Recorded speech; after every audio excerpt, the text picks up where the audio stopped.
Fala, meu povo, mais um episódio do Pod Esporte começando. O Pod Esporte, que é um podcast original aqui dos estúdios da Olá Podcast em São Paulo. Então já vai curtindo aqui esse vídeo, já vai se inscrevendo no nosso canal do YouTube, se inscrevendo no nosso canal lá na Olá Podcast, também no Spotify, que a gente tá lá, certo? Hoje tô aqui com o parceiro, amigo das antigas aí, ó. Cara que, vamos elencar aqui o que ele é. Comunicador, corredor, treinador, escritor... Um monte de mais zoa aí. Ricardo Rich, muito bem-vindo ao Pod Esporte. Obrigado, cara. Fala, Diogo. Obrigado, cara. Obrigado pelo convite. Faz bastante coisa. Eu costumo dizer que faz muita coisa, não faz nada direito. Mas pelo menos a gente vai tentando, vai se dedicando, né? Cara, claro que faz um monte de coisa direito. Aqui, ó. Já quero mostrar aqui pra quem tá no vídeo aí, ó. Correndo atrás pra chegar na frente. E aí, cara, esse livro aqui? Meu, loucura é essa aqui? Foi uma loucura que começou... Em 2013, perto da época que a gente se conheceu, estava lá na rádio ainda, na Bradesco, e eu faço esporte desde pequenininho, que nem você, acho que a maioria de todo mundo que passa aqui, e comecei a me dedicar mais à corrida e ao triatlon, ali no final da década de 90, e, apanhei muito, assim, não igual vocês no handball, mas eu apanhei bastante. A pancada é diferente, mas é tão doída quanto. Às vezes eu acho que é até pior, cara, porque aquela pancada ali dói, beleza, depois de uma semana passou e eu acho que a pancada, sei lá, de uma derrota, de uma decepção, de uma lesão, como você já teve um monte aí, a gente sabe que é difícil, porque a gente fica ali, né, tendo que digerir, é um processo muito longo. E, ao longo disso tudo, muita coisa não saiu como eu queria. E daí chegou 2013, eu consegui de fato fazer uma prova que eu acreditava que eu tinha condição de fazer no triatlon. E daí eu falei, cara, eu preciso ajudar as pessoas. Porque eu sei que tem um monte de gente como eu já era treinador, tenho uma assessoria desde o ano 2000. Falei, eu preciso ajudar, eu gostaria que alguém me falasse alguma das coisas que eu tive que aprender tomando porrada. E daí veio a vontade, eu já desenhei a capa. Então isso é lá de trás, essa vontade, né? Só que daí, é aquela coisa, né? Aquele ímpeto. Não, vou. Daí fala com um, fala com o outro. Falei com um jornalista, daí o cara, não, que custa caro, que isso. Sabe, começou a colocar um monte de empecilho. Eu tava na época da rádio, programa diário, trabalhando aí na assessoria esportiva. Eu falei, eu achei que ia ser mais fácil. Eu achei que eu ia sentar pra conversar com alguém, contar um monte de história. Tipo, a gente tá fazendo aqui e alguém ia escrever. É isso. E daí não era. Daí eu falei, não, então deixei um pouco de lado. E foi passando, daí um monte de mudança de vida. Nasceu meu terceiro filho, daí eu tive que... Minha esposa teve um problema de saúde, sócia da empresa saindo, eu saí da rádio. Então um monte de coisa foi mudando. Sabe quando você vai deixando pra frente? O livro vai ficando lá pra trás. Foi ficando. Daí, em janeiro de 2018, eu ia fazer a maratona da Disney, porque em 98 eu tinha feito minha primeira, que foi na Disney. E daí eu falei, 20 anos depois... Pô, que legal, cara. Marco, né? Falei, legal. E não é logo ali, é maratona da Disney, cara. Não, o lugar já é incrível, exatamente. Né? Tem gente que não gosta, mas eu adoro aquele lugar. Ia com os meus 3 filhos, falei, vou voltar com meus 3 filhos, 20 anos depois, né? Idealizei. Mágico. Exato. E daí, em outubro de 2017, eu começando a treinar para a prova, tudo pago, não sei o que lá. Minha esposa teve um problema de saúde, ela teve um AVC, ficou 1 mês no hospital, assim, não morreu porque Deus não quis. Um amigo meu fala que chegou lá em cima e o papai do céu falou para ela, volta, que você é muito chata, você é muito chato, só o Ricardo fica atazanando dos outros lá embaixo, não vem aqui não. Na realidade não, ele falou, volta que o Ricardo é chato, só você para aguentar ele. É verdade, tem isso, tem esse lado tem também. Razão. E daí a gente teve que cancelar a viagem, não fiz a prova, não pudemos fazer. E daí, daquilo eu falei, cara, eu vou continuar a minha história. E na hora que eu falei, vou fazer, eu encontrei 2 amigos meus no meio do percurso que me pilharam nesse projeto. Um deles estava num sabático, ele falou, cara, eu te ajudo a escrever, vamos fazer, a gente faz aí o esquema que eu queria. Jornalista? Advogado. Escreve bem demais e tal. E daí ele falou, vamos fazer do jeito que eu tinha imaginado. Uma vez por mês a gente se encontrava, sentava, contava 10 histórias ali, ele gravava, escrevia, daí voltava no mês seguinte, fazia de novo. Legal, cara. E daí começou, só que nesse meio do caminho... Pandemia. Ele voltou, falou, apareceu um projeto, ele tinha que trabalhar, daí caiu no meu colo, falei, não, agora Falei, agora é uma prova, virou a minha prova, sabe? Vamos até o final agora. Agora eu vou ter que assumir. E daí eu comecei... E aí calhou também de, acho que, entrar na pandemia no meio, acho que, né, algumas coisas travaram e por outro lado você teve consegui acelerar tempo, isso. Porque daí o tempo que você perde com um monte de coisa, você consegue se dedicar a esses projetos. Né? E eu não falei, mas eu tenho aqui... Tá aí. Depois eu vou achar aqui. Depois eu acho aqui, tem um pedacinho, porque... nesse projeto você conta, você pediu para alguns atletas, né, algumas pessoas que você conheceu nesse tempo de rádio, principalmente, não foi isso? Exato. E para contar, né, situações de superação, de motivação, para poder colocar no seu livro. Né? Porque o livro ficou assim, eu dividi ele por anos. Então começou a ter uma introdução e depois vem de 98, onde foi a minha primeira maratona, e daí vai até 2020. Era para ser até 2018, Sim. Que era para ser 20 anos depois. Mas daí pandemia, atrasou, enfim. E aí você fez, já teve a maratona da Disney? Não, daí eu não fui para Disney, daí em 2018 eu fui para Berlim. E daí eu fui fazer a maratona de Berlim. Ruim não é também, né? Não. Não, então aqui, a corrida tem muito isso, né? A gente é um esporte super simples, esporte extremamente democrático, onde um desempregado e um presidente de multinacional vão estar largando lado a lado.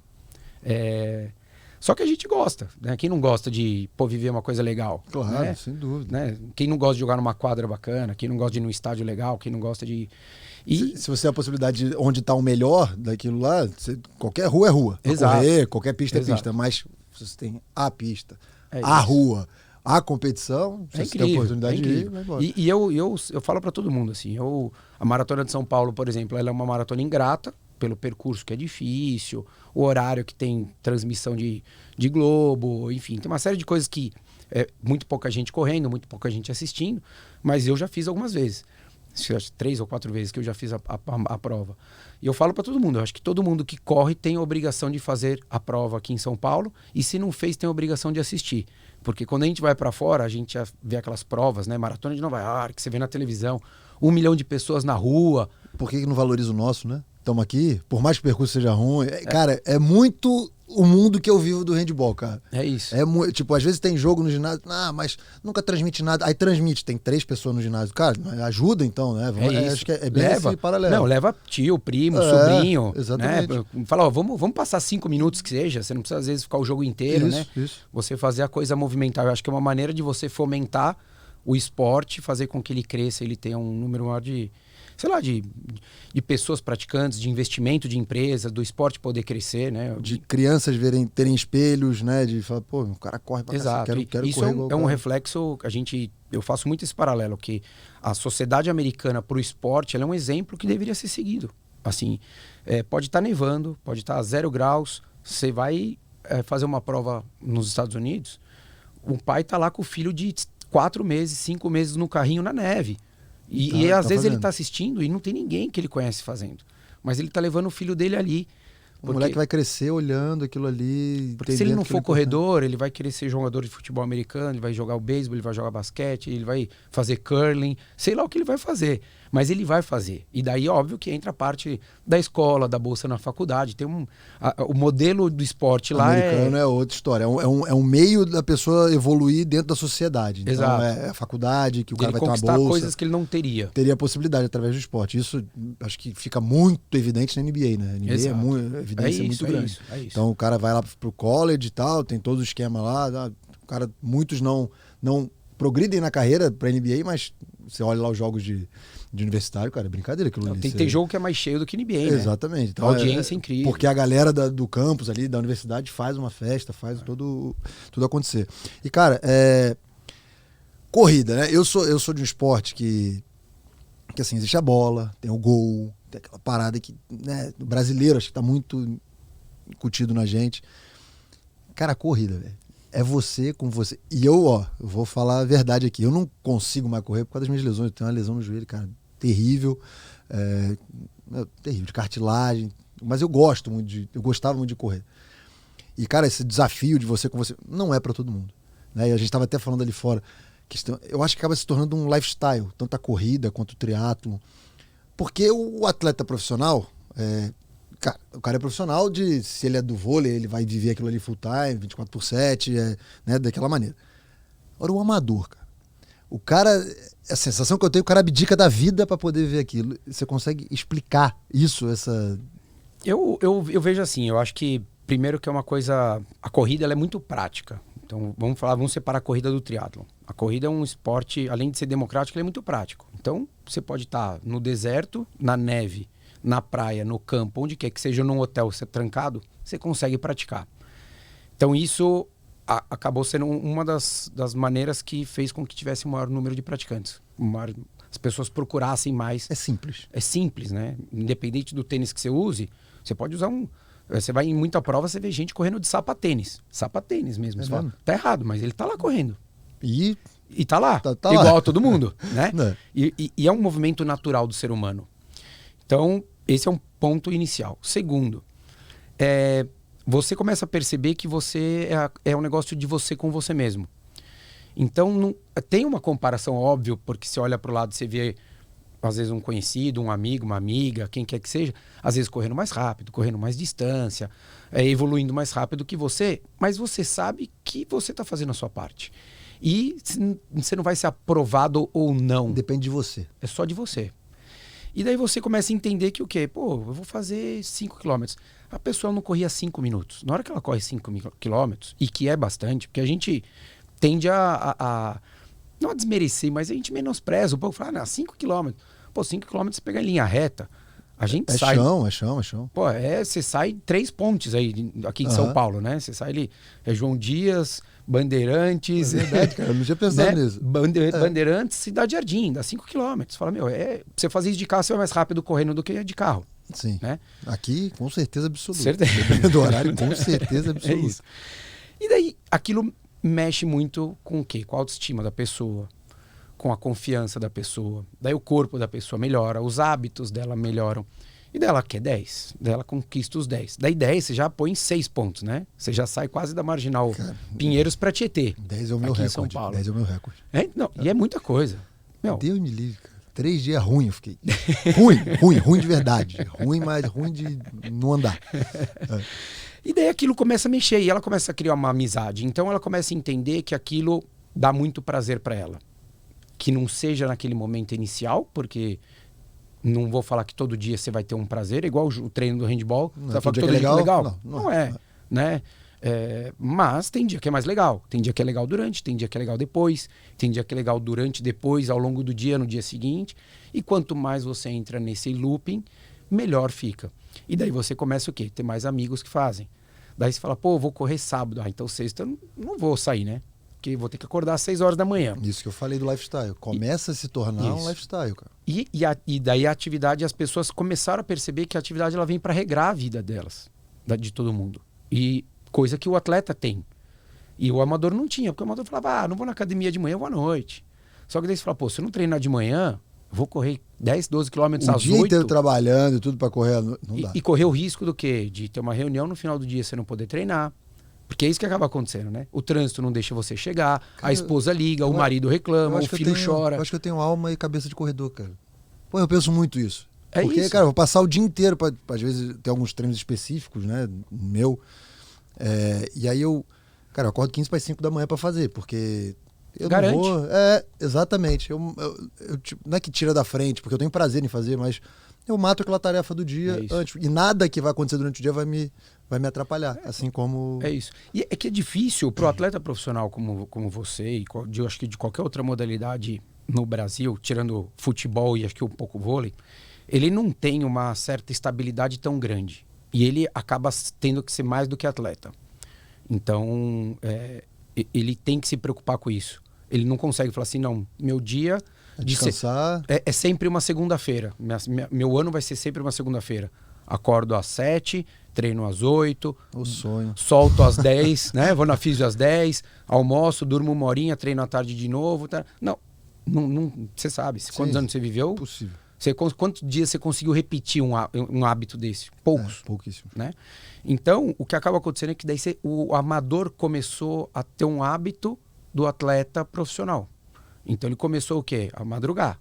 Por quê? Porque São Paulo é uma cidade dura, onde tem muito trânsito, onde exige uma capacidade, uma competência profissional absurda, e você não pode chegar depois das 8 horas da manhã no seu trabalho, você não vai chegar às 8. Então, você tem que estar em casa às 7h15 para tomar um banho voando e se for homem, normalmente mulher, se vai lavar cabelo, demora mais. Então vai correr mais cedo. Tem que correr mais cedo. Então começou a criar um mundo que muitas pessoas não conheciam, que é começar a correr 5 horas da manhã, 4h30 da manhã. E isso de quem pode, porque tem muita gente que corre e que corre como? Indo para o trabalho. Porque se a gente olhar para a classe média, né? Classe média, média alta, esse cara entra às 8, 9, tá tudo certo. Mas tem aquele cara que sai de casa às 4 para pegar 3 conduções e chegar no trabalho às 8. E gosta de correr também. E também corre. Democrático. Exato. A corrida é democrática. Se ele não corre na ida, ele corre na volta.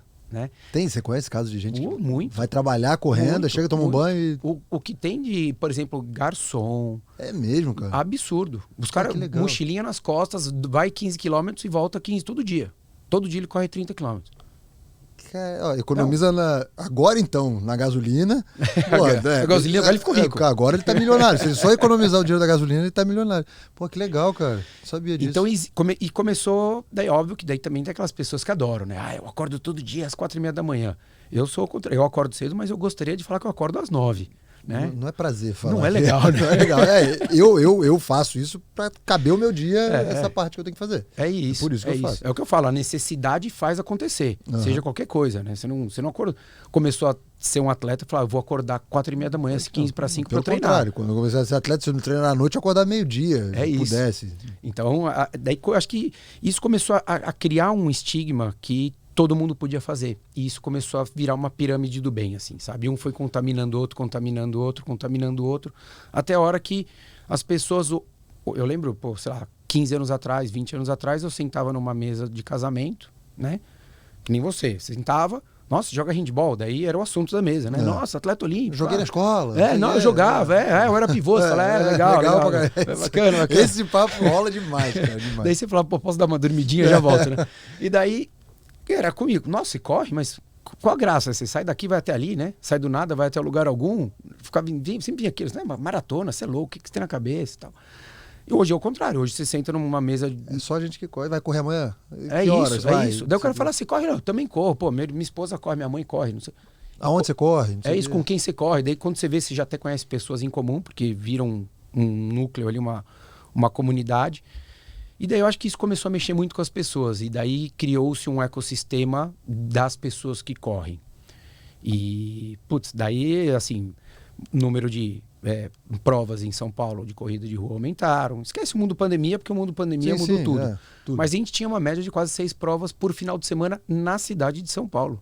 Então, era o próximo assunto que eu queria falar com você. Sobre o business, né, que se tornou a corrida. A corrida se tornou, um mercado absurdo, né? Absurdo. Tanto de tênis, acho que muito por lifestyle, porque a gente fala que a corrida é democrática, mas aí sempre vai ter o cara que, não, eu vou ter que correr com tênis, R$1.500, vou ter que correr com relógio. Eu sou esse. Eu sou o cara que corri no máximo 10 km, mas o meu relógio é Garmin, meu tênis é ON e não sei o que e tal, porque eu me sinto bem. E, cara, imagina as pessoas que realmente têm esse lifestyle de corrida, cara, o mercado que isso... cresceu absurdamente. Mesmo na pandemia, por exemplo, a parte de vestuário continuou vendendo muito. Cresceu, óbvio que daí cresce também a oferta. Então, antes nós tínhamos 3, 4 marcas no Brasil, né, de tênis, por exemplo, mais consolidadas. Hoje a gente tem 8, 9. Assessoria esportiva, que eu tenho a minha. Em 2000, quando a gente abriu a minha assessoria, tinham 11 em São Paulo. Uma das pioneiras, então. Assim, eu fui o mais novo que abriu naquele momento, mas já tinha algumas que vinham ali do começo da década de 90, porque as pessoas não enxergavam aquilo como um potencial. A gente ainda era visto com o professor de calça de moletom e apito pendurado, sabe? O professor de educação física. E daí demorou um pouco. Foi uma maturação que teve que ter do mercado de entender que era legal você fazer parte de um grupo, que você ter um treinador te orientando, que você ter outras pessoas treinando com você. E que era importante, que isso trazia uma melhora na sua performance, que seja, se era isso que estava buscando na sua saúde. Relacionamento, enfim, é uma gama muito grande de vantagens que você tem de fazer parte de qualquer grupo. Hoje é no beach tênis em São Paulo. Um monte de gente que não fazia nada tá indo no beach tênis. Beach tênis virou uma paga a diária lá do sábado, R$50 e fica o dia inteiro jogando beach tênis. Exatamente. E é legal, né? E daí, a assessoria tinha 11 em 2000. Daí, quando, sei lá, acho que em 2018, 2017, alguma coisa assim, tinham mais de 300 assessorias cadastradas na Associação de Treinadores de Corrida de São Paulo. Até uma associação. Então você imagina, você sai de 2000 para 2018, vai 15 anos que seja de diferença, você está falando de sair de 11 para 300. É assustador, né? O crescimento. Mas por que também cresceu? Porque também tinha mais gente. Então as provas, a gente tinha, sei lá, 10 provas em São Paulo, daí a gente começou a ter 6 por final de semana. Não eram 10 por ano. Daí você tinha um circuito, sei lá, 5 circuitos de prova de 10 quilômetros. Mais uns 5, 6 circuitos de provas de 12, 14, 15. Mais 20 meias maratonas. Começou a existir um mercado de viajar para fazer prova. Não, então, eu acho que é infinito. Eu acho que é infinito, porque a pessoa, quando ela entende que ela, ao invés de sair na rua sozinha para correr, né, que é um esporte, vamos dizer assim, solitário, né? Você com você mesmo, como você disse. E aí você entende que tem um grupo, que você vai ter um cara te orientando, um cara que, pô, vai entender como metrificar o seu treino, volume, intensidade, blá, blá, blá, e você vai melhorar aquilo. Cara, é um golaço que esse cara, o primeiro que fez isso lá em 1990, foi um visionário. Total. E aí hoje, pela demanda que se tem de gente, acho que tem espaço para todo mundo, né? Você vê Parque Ibirapuera, vários parques, tem lá, o cara, não sei se é o seu caso, mas tem tenda lá, coloca a tenda, aí tem o rango, tem lá o lanche, a fruta, enfim. Isso aí. Se tornou uma sociabilização, não só o esporte pelo esporte. E virou um centro de integração para as pessoas que às vezes estavam perdidas. Tem muita gente que nunca fez nada na vida e começou a correr com 40 anos, 30, e não são poucos. Se você lembrar da época da escola, você vai ver que tem um monte de amigo, amiga, enfim, homem, mulher, que não fazia nem educação física. Sempre tinha. Uns 2, 3 que não faziam, a menina que toda semana estava menstruada. Chegava de calça jeans. Ah, tô com cólica, não vou fazer e tal. Sempre tinha. E daí essas pessoas com 35, óbvio, né? Eu corro desde lá dos meus 10, 12 anos, eu sempre fui visto como um idiota, assim, né? Pô, o cara corre, que tonto. Eu corri antes de ir pra escola, imagina. Os caras olhavam e falavam, meu, como assim? Eu tudo suado da escola. Mas não tava nem aí, ainda chegava lá e ficava jogando bola o dia inteiro e tal. E as pessoas, só que daí, com 35, 40, o cabelo cai, a barriga cresce, né? Do homem, a mulher começa a ganhar um peso, nada contra. Mas daí, e aí? O que esse cara vai fazer? Não. Né? Aí ele vai atrás de... Daí vai atrás de alguma coisa, só que ele vai jogar futebol. Você não consegue mais arrumar mais... Não, o corpo já não aguenta. E você não arruma mais 10, 12 amigos pra jogar.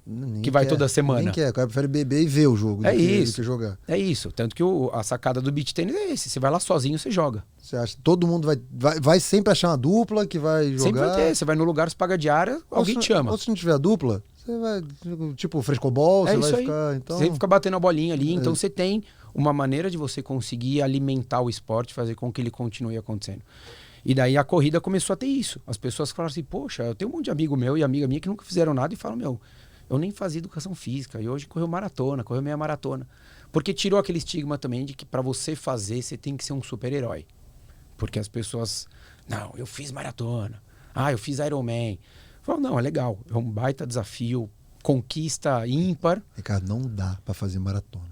Não, com o teu joelho não dá mesmo. Não dá, cara, não dá. Eu tô falando pra você, 10K foi muito doído, 3 dias. Mas olha, eu falo assim muito pra todo mundo que vai começar, assim, as pessoas falam, não, eu não quero fazer, eu só quero correr 3 vezes na semana. Eu falo, tá tudo certo, eu nem proponho da pessoa colocar uns objetivos. Ela assim. Se coloca os desafios, os objetivos. E aos poucos ela vai percebendo. Ela fala assim, meu, você é um estagiário. Você não adianta você querer ser um diretor de empresa. Calma, passa por todas as fases. Vai ser efetivado. É legal isso. Você entendeu? É o mundo corporativo mesmo. Você passou num processo seletivo, beleza, agora você vai estagiar aqui. Daí daqui a um ano você vai ser efetivado. Daí você pode correr 10, 12, 15. Daí depois que você foi efetivado, você vai virar gerente, daí você pode correr 21. Uma das coisas tristes que o esporte me trouxe, com certeza a mais triste, são as lesões. E eu tenho certeza que após encerrar minha carreira, que não está tão longe assim, vai ser uma das coisas que vai me fazer muito mal, essa história das minhas lesões, que não vão permitir eu fazer coisas que eu tenho prazer. Eu tinha prazer em correr, tinha de verdade. As pessoas não entendiam que eu saía para correr de manhã cedo, no final de semana, depois de uma semana de treino. Porque eu gostava, eu tinha prazer, botar minha musiquinha ali, gostava de correr. Eu sei que os corredores não correm de música, não pode, sei lá, porque tem história do trânsito, não tem? Então, mas enfim, era uma coisa, um hábito que eu tinha de colocar a música e correr, cara, ir embora e, sabe, gostava de pensar na vida, correr, e aí me desafiar, essa história do desafio sempre me pegou muito, acho que pela questão de ser atleta, de, quero melhorar o meu pace, quero melhorar o meu tempo, quero aumentar minha distância. Às vezes, muitas vezes errado, tá? Muitas vezes indo de encontro ao meu treino da quadra, mas eu gostava de fazer. E é uma das coisas que me deixa triste, assim, de saber que eu vou parar e, cara, eu vou ter que continuar protegendo a minha articulação e tudo, mas não vou conseguir me desafiar, por exemplo, fazer uma prova longa, 20, então, 20, mas sabe 21. o que eu acho que é legal, assim, a gente, às vezes a gente cria algumas coisas, não estou dizendo que seja o seu caso, mas vou dar um exemplo, a Shelda, Sim. Jogadora de vôlei de praia, foi um ícone. Sim. Eu trabalhei com ela no Terra em 2012 na Olimpíada de Londres.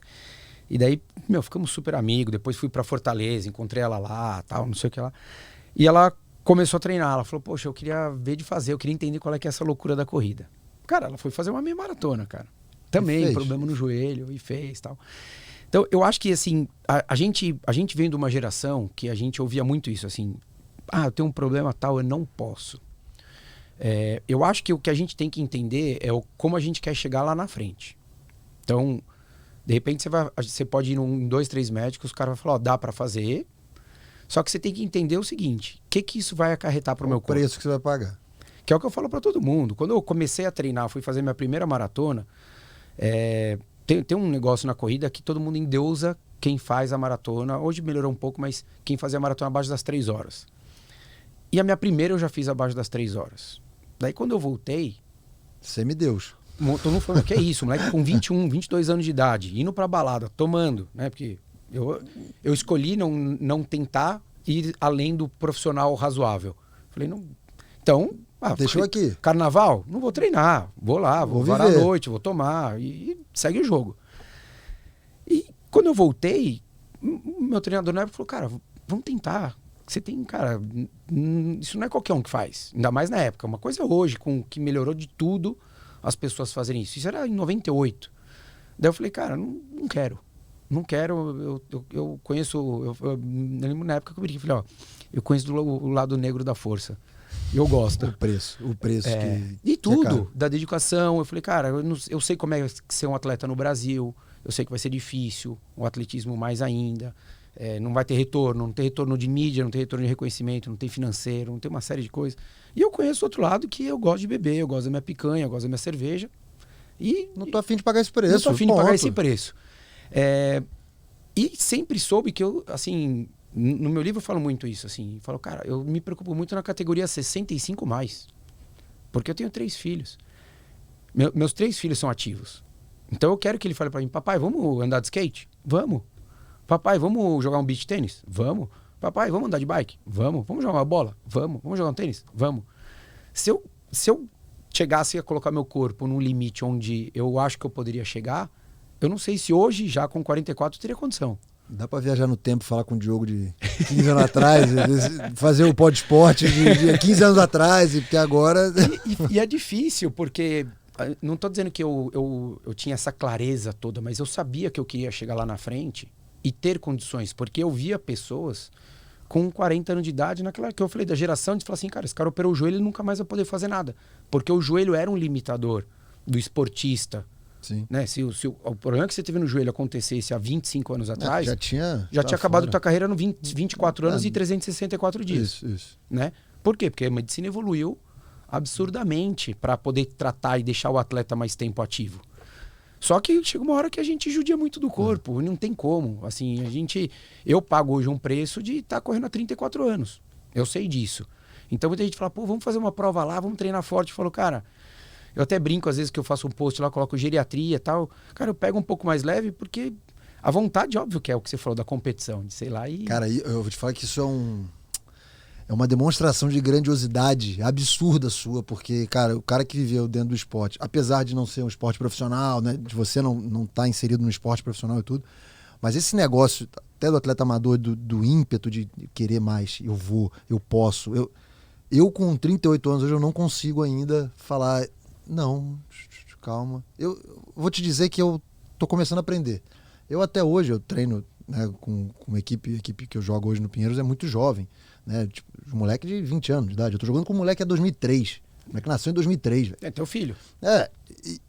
E eu quero treinar igual o cara. Eu vejo o cara correndo na boa, e vai, eu vejo o moleque, velho, chão, e eu vou. Mas o depois, O moleque tá à noite aqui, ó, garotão, abre a cerveja. Não, e no dia seguinte, arrepiando de novo. E eu tô só assim, e não recupera, e não... Então, assim, isso é uma demonstração de grandiosidade Mas gigante, acho que é uma maturidade cara. também, viu, Diogo? É difícil a gente...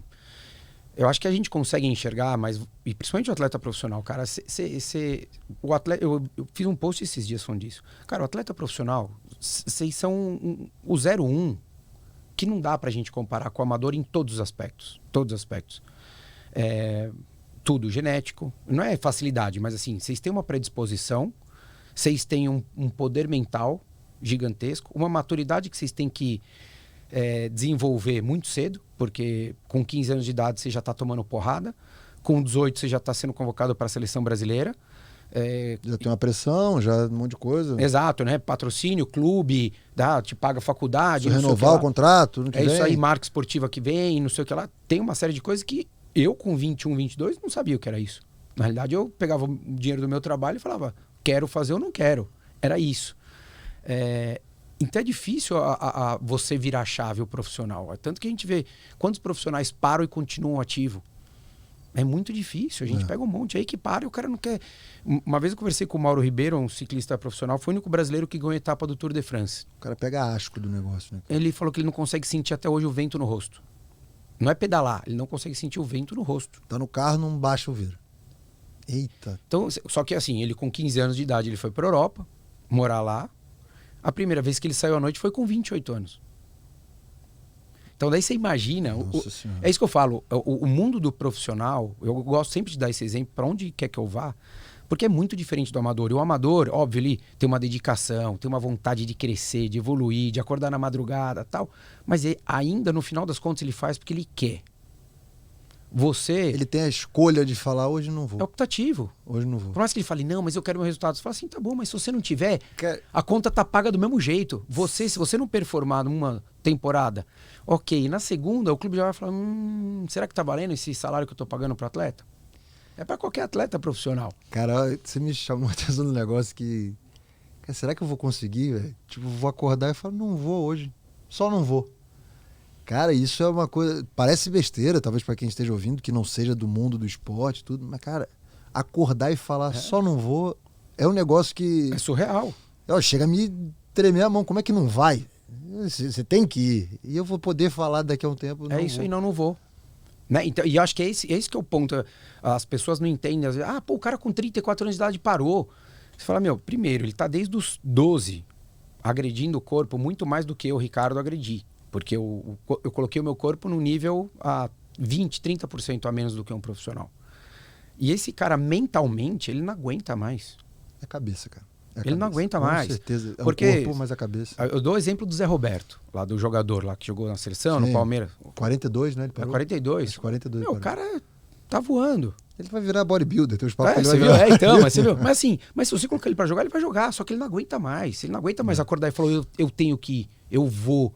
E aquele comprometimento, e pegar um moleque de 20 anos voando e passando, correndo por ele, e ele com aquele sangue no olho de atleta, de falar, não, eu vou pegar esse moleque. E te atropelar e você ter que aceitar que é o momento dele, não é mais o seu, que você tá ali de suporte. É isso. É muito difícil você aceitar, porque muito atleta profissional para e volta. Porque ele para, porque ele fala, cara, não tá dando. Daí ele sente falta daquilo ali, do comprometimento, da prática, da competição, né, do reconhecimento. Pô, você tá mexendo nos meus sentimentos mais profundos, cara. Não parar, eu vou ficar emocionado. Não vai pro ar o episódio agora. Eu vou ficar emocionado, tá mexendo nos mais profundos. Mas você pega o Michael Jordan, como é que um cara desse para? Você fala, o cara parou lá em cima, sendo campeão. Mas foi jogar beisebol, porque... Daí voltou e foi campeão de novo. Daí não para, daí parou, daí volta no Washington Wizards. Você fala, mas por quê? Porque é difícil você acordar e falar, o que eu vou fazer agora, cara? É, muito difícil, cara. E aí você falou de atletas profissionais, citou, qual é o nome dele, do ciclista? O Mauro Ribeiro. Mauro Ribeiro. E aí eu queria entrar num papo aqui você durante muito tempo comandou lá a Bradesco Esportes FM, cara, que era... Eu acho que todo mundo que era fã de esporte botava no carro aquilo pra ir ouvindo. Eu tive o prazer de ir lá, acho que 1 ou 2 vezes, não lembro, ser entrevistado por você.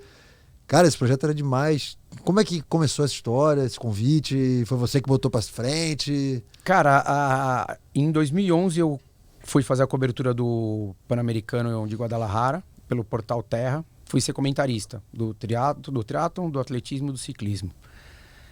Daí, na virada de 2011 para 2012, tinha uma rádio que agora eu não vou lembrar o nome, que era em São Paulo, daí era 94.1, não lembro o nome. Mas era uma rádio que eu gostava muito de música, assim. Era um braço meio alternativo do 89, assim. Sim. Daí, na virada do ano, foi vendido e começou um aviso de que ia virar uma rádio de esporte, que não ia ter mais a rádio e tal. E era ano de Olimpíada. Daí eu fechei novamente com o Terra para ser comentarista das Olimpíadas e em começo de maio, finzinho de abril, lançaram a Bradesco Esportes FM. 2012, que era para Londres. Então entrou um mês e meio antes da Olimpíada, praticamente. E daí, por coincidência, na época a diretora da rádio era a Renata Venere e ela apresentava um programa na Band News com a minha irmã. E ela sabia que eu sempre fui apaixonado por esporte, independente de trabalhar com isso e comentar. Eu era apaixonado e tinha um fluxo muito bom com vários atletas. Então, assim, alguns como você, cara, amigo, de mandar mensagem, de saber como tá e tudo mais. E daí eu falei assim, poxa, você não quer comentar alguns dias lá, meio despretensiosamente durante a Olimpíada, quando você não estiver lá no Terra? Eu falei, tudo bem, vamos embora. E daí, nisso daí, eu, cara, levei atleta comigo lá, chegava com o atleta, falava, tô com tal, ok. Eu levei a Sheldon, levei o Juraci do triatlon, levei o Solonei da corrida. Daí eles falaram, pô, cara, você não acha que você consegue fazer um programa aqui? Eu falei, topo, né? Vambora, vai. Não sabia o que tava falando, mas topo. Vambora, Daí, putz, o que você acha depois da Olimpíada e tal? Eu falei, fechou. Como é que você imagina? Daí eu desenhei mais ou menos o projeto. Também não pensei muito bem. Falei, eu fecho um programa diário, 1 hora, entrevista com atleta, treinador, tal, quem faz o esporte olímpico. Um precursor do podcast, praticamente, cara. Foi isso. E daí começou, e daí eu chamei, comigo entrou o Marcelo Negrão, chamei o Fernando Portugal do rugby, a Dani Zangrando do judô, o Zete, ex-goleiro do São Paulo. E então, durante 5 dias, um dia eu estava sozinho, com um convidado, ou 1 ou 2 convidados, e nos outros dias eu tinha esse comentarista comigo, ex-esportista, e também com um convidado. Então tinha uma interação muito legal, porque daí eu chamava o pessoal do atletismo com o Marcelo Negrão. Então tinha uma troca de vivência. De esporte diferente. Incrível. E daí ficou praticamente de começo de junho até dia 1 de novembro de 2013. Ficou quase 1 ano e meio no ar. Todos os dias, literalmente não teve um dia, o único dia de segunda a sexta que não teve programa.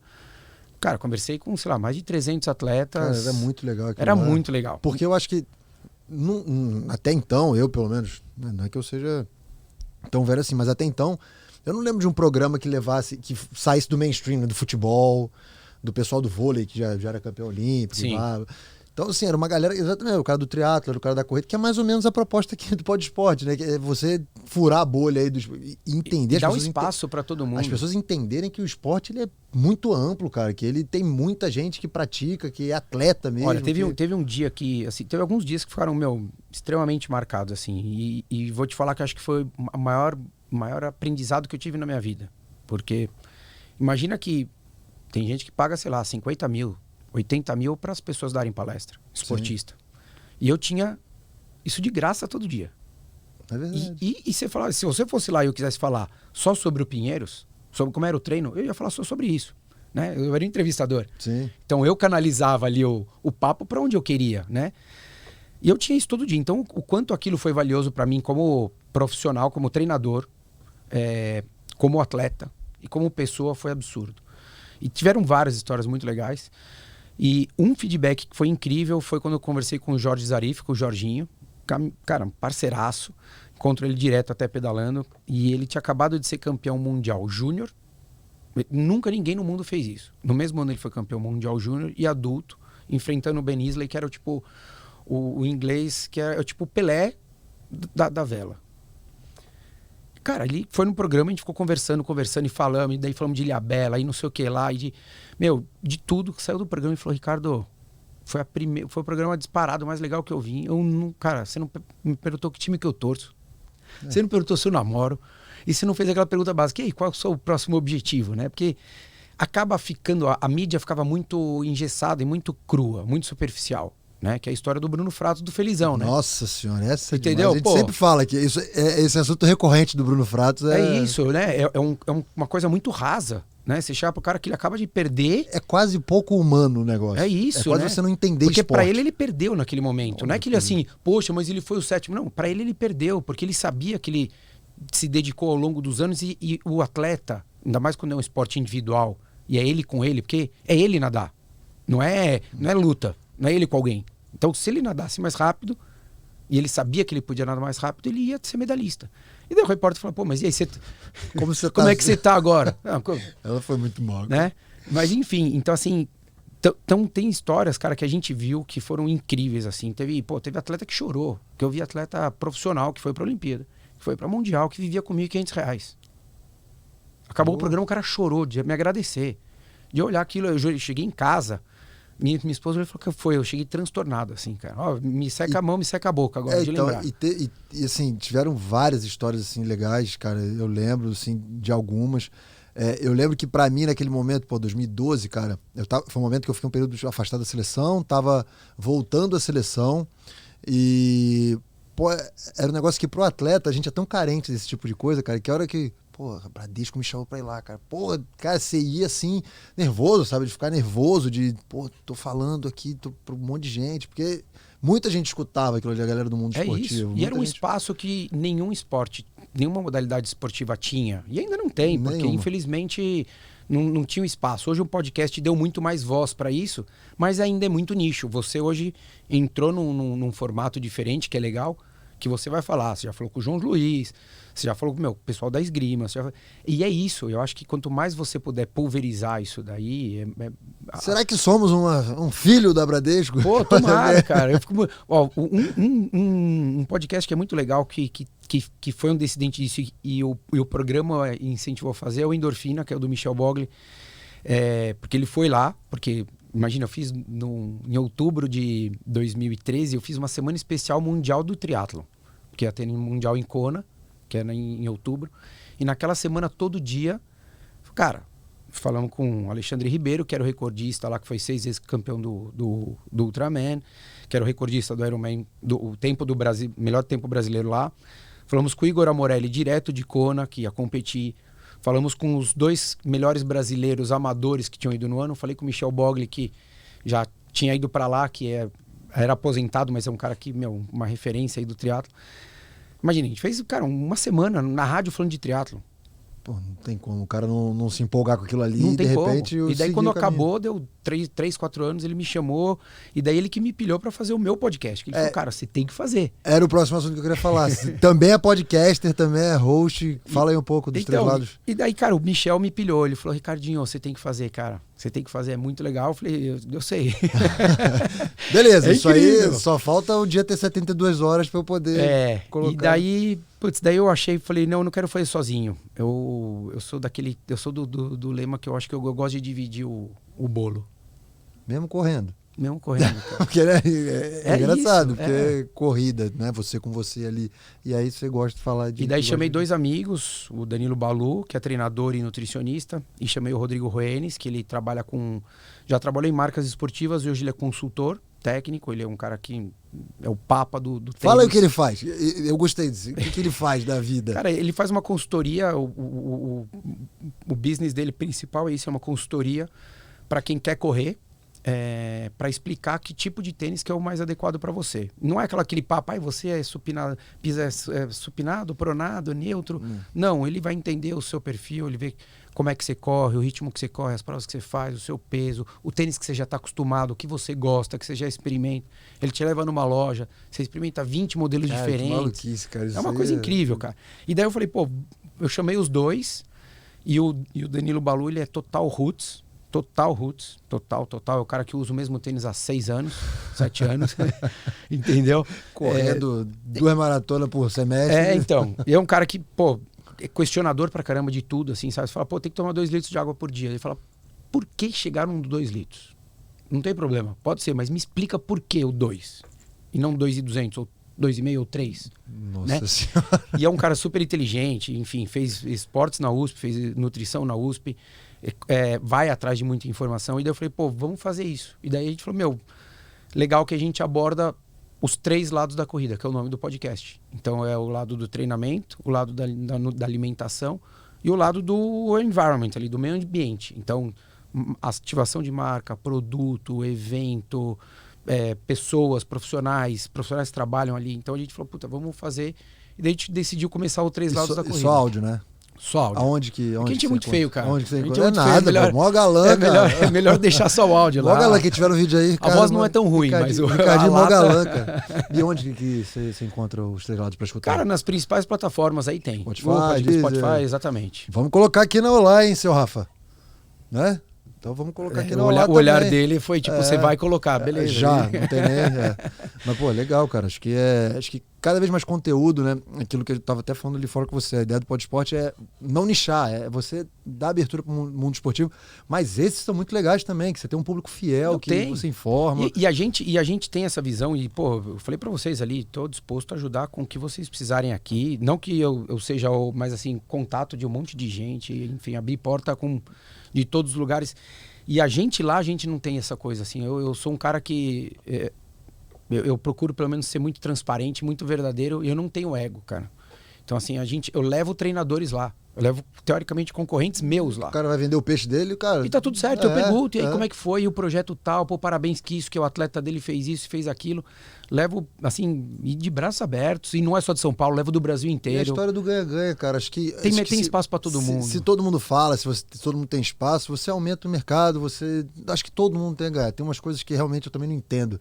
Dentro do esporte mesmo, porque eu acho que às vezes levam as coisas competitivas de dentro da quadra, do campo, para um extra que, cara, se a nossa modalidade cresce, todo mundo cresce junto, ninguém entende isso, cara. É isso. Que, pô, no handball isso é uma dificuldade terrível, cara. A pessoa querer olhar o dele, e aí, cara, mas se você olhar só o de defende o seu clube, cara, né? se você olhar o de todo mundo, o negócio cresce, fura a bolha, a gente vai aumentando, e todo mundo, pô, se a galera tivesse tido essa visão há 20, 30 anos atrás, talvez a gente estivesse na situação que está hoje. Com certeza. E eu acho que faz parte de um processo que o esporte brasileiro precisa passar. Eu acho que eu fiquei muito feliz na época da rádio e fiquei muito órfão quando eu saí, porque quando deu lá o dia 1 de novembro, a Bradesco decidiu transformar a rádio, por mais que ela fosse patrocinadora do Comitê Olímpico Brasileiro e dos Jogos Olímpicos Rio 2016, que iam acontecer ali de 3 anos, eles decidiram migrar 99% da rádio só para futebol. Vai entender, né, cara? Vai entender. Mais um falando do mesmo. Exatamente. Como se dinheiro para manter uma rádio fosse o problema para eles naquela época. Quer dizer, nunca vai ser para um banco manter uma estrutura daquela, mas...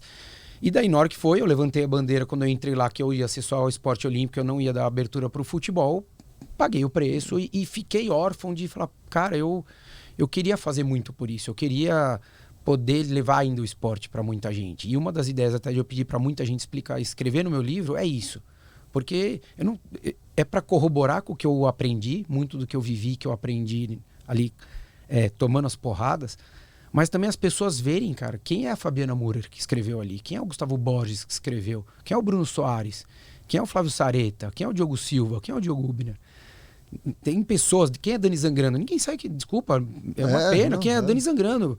Medalha de bronze ou prata agora no Mundial de Judô. Você fala, eu não sou o melhor do meu prédio. A gente trata nossos atletas, nossos ídolos, né? Aí vem aquela história de 4 em 4 anos, cara, é muito, tanto muito que ela falava, triste, ela falava assim, eu acho que é prata. Ela falava assim, se eu não me engano, ela falava assim, eu troco meu prata do Mundial por um bronze olímpico. Ela falou, eu trocaria. Pelo reconhecimento que o Brasil dá. E ela sabe que era muito mais difícil estar no Mundial do que numa Olimpíada. E, cara, dá, mas também não é o que deveria ser. Não é. Né? Dá, mas é o negócio, eu quero um pouquinho a mais só, quando na verdade, cara, o medalhista, acho que poucas pessoas entendem no nosso universo, Brasil, poucas pessoas entendem o que é um medalhista olímpico, o que representa isso. Pô, eu tava falando, a gente bateu um papo aqui com uma galera, né, que já foi pra Olimpíada, medalhista.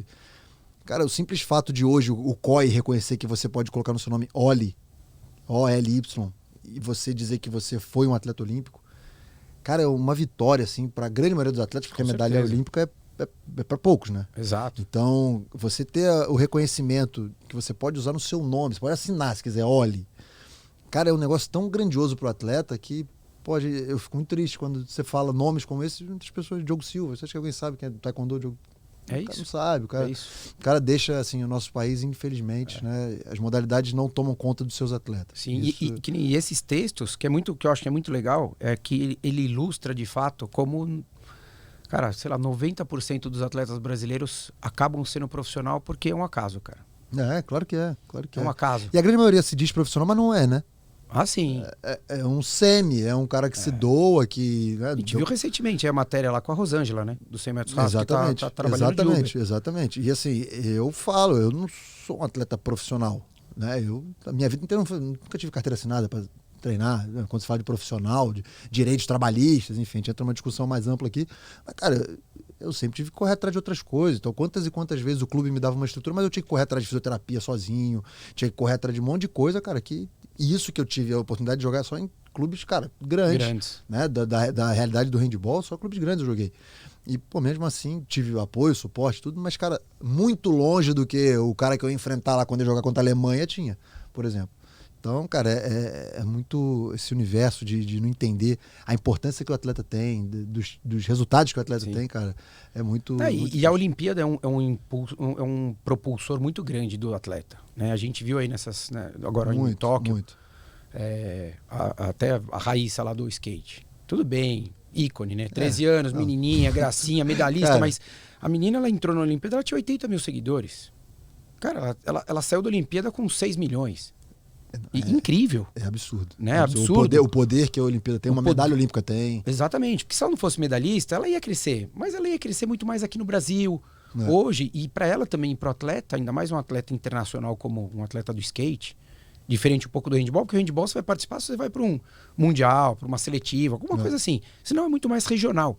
Mas o skate, ela vai participar fora do país, muito mais fora do que dentro do Brasil. E é importante para ela ter essa visão do mundo dela lá fora. Então é importante ela ter seguidores americanos, canadenses. Eu arrisco dizer que lá fora, antes da Olimpíada, conheciam muito mais ela do que aqui, porque já participava de circuito, tem lá o WSL, eu acho. WSL, enfim. As pessoas são muito mais reconhecidas lá fora do que aqui dentro do nosso país. Então, cara, eu pego como exemplo os jogadores de handball, né, que estão hoje, a gente tem jogador joga no Barcelona, jogadores de principais ligas europeias, os caras lá têm um reconhecimento absurdo, que chega no Brasil, passa... E pergunta se alguém sabe quem é o Moratori. Nunca. Assim, nunca. Vamos falar, um dos quase precursores que foi jogar na Alemanha. E hoje é presidente da Federação Paulista, Bruno Souza. É isso. Terceiro melhor jogador do mundo, eleito pelo EHF. Hoje você vai perguntar quem é Bruno Souza, é o secretário de esporte de alto rendimento. É isso. Então, assim, não Sabem lembra, mais cara, ou menos quem é a Duda. Porque foi campeã. O campeão mundial, aí eleito atleta da década, mas mesmo assim, se passar aqui, cara. Não, passa batido. Se entrar aqui, o Rafa não vai saber quem é a Duda. Você sabe quem é a Duda, Rafa? Aí, não sabe. Não, mas teoricamente não é culpa dele. Não é culpa dele, não é.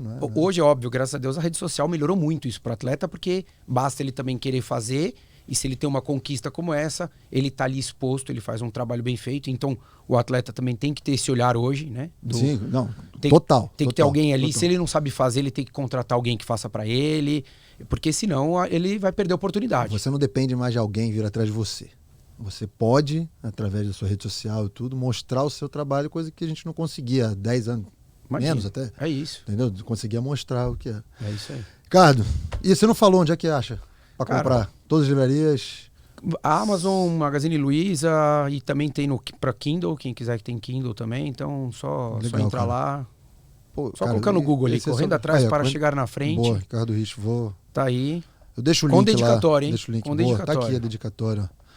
Diogo, obrigado pela parceria e inspiração, que as histórias possam te motivar a ir além. Abração, grande, certeza.